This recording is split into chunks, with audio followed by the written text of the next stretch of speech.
정유년 붉은 닭의 해가 밝았다. 수많은 나의 동포가 붉게 물들어 생을 마감했다. 햇볕 한 조각 들지 않는 이곳에서 죽기 위해 사료를 삼키는 굴욕적인 삶. 그렇게 완성된 나의 몸값 1600원. 멍청하다 욕먹는 머리가 잘리고 나서야 나는 새 옷을 입고 치킨이라 불리운다. 헌데 내 머리 탓인가? 얼마 전 내 몸값이 2만 원을 넘겼던 것 같은데 이제는 하루아침에 도로 내렸단다. 내 머리로서는 어찌된 영문인지 모를 노릇이다.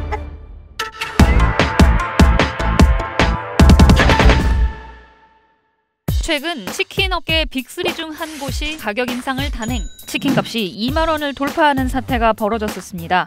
성난 소비자들이 거세게 반발하고 나섰지만 아무 소용이 없었습니다. 하지만 덕분에 새로 취임한 공정거래위원장에게 제대로 어그로를 끄는 데는 성공했죠.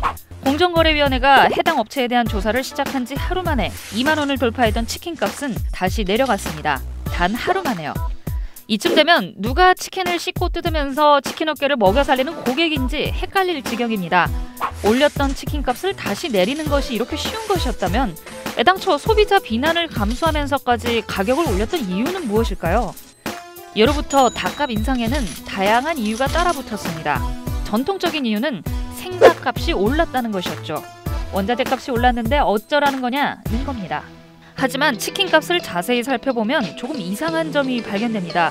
지난 10여 년간 생닭 가격은 쉴 새 없이 요동쳤습니다.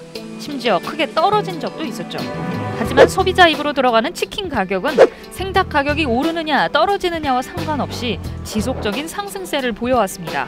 원자재 가격이 반영됐다면서요. 사실 생닭값의 변동은 치킨 가격에 큰 영향을 미치지 않는다는 것이 중론입니다. 닭 가공업체가 매년 연초에 치킨업체와 일괄 계약을 맺고 닭을 일정한 금액으로 납품하기 때문에 닭값이 오르든 내리든 튀겨지기 전에 생닭값은 매 한 가지라고 주장합니다. 정부 역시 지난 3월 생닭값이 올랐다면서 치킨 가격을 올리려던 한 프랜차이즈 업체에 대해 국세청 세무조사와 공정거래위원회 조사를 의뢰하겠다고 나섰습니다. 결국 이 업체는 치킨값 인상을 철회했습니다. 하지만 지난 5월 이 업체는 가격 인상 요인에 새로운 패러다임을 들고 돌아왔습니다. 날이 갈수록 오르는 가맹점의 인건비와 임대료를 반영하면 가격 인상이 불가피하다는 겁니다. 먼저 총대를 메고 가격을 올린 업체가 나오자 다른 프랜차이즈 업체들도 줄줄이 가격을 올리겠다고 나섰던 상황.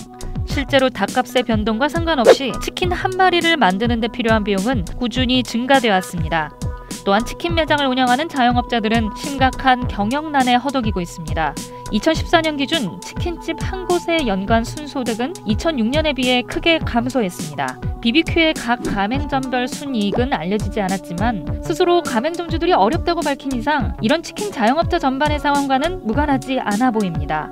그런데 가맹점 보호를 위해서 치킨값을 2,000원씩 올렸다던 BBQ에서 흥미로운 소식이 들려왔습니다.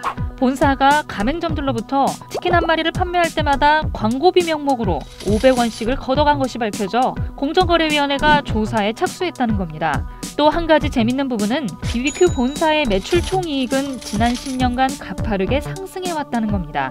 가맹점들은 인건비와 임대료 때문에 등골이 휜다는데 이 많은 본사 수익은 모두 어디서 나온 걸까요?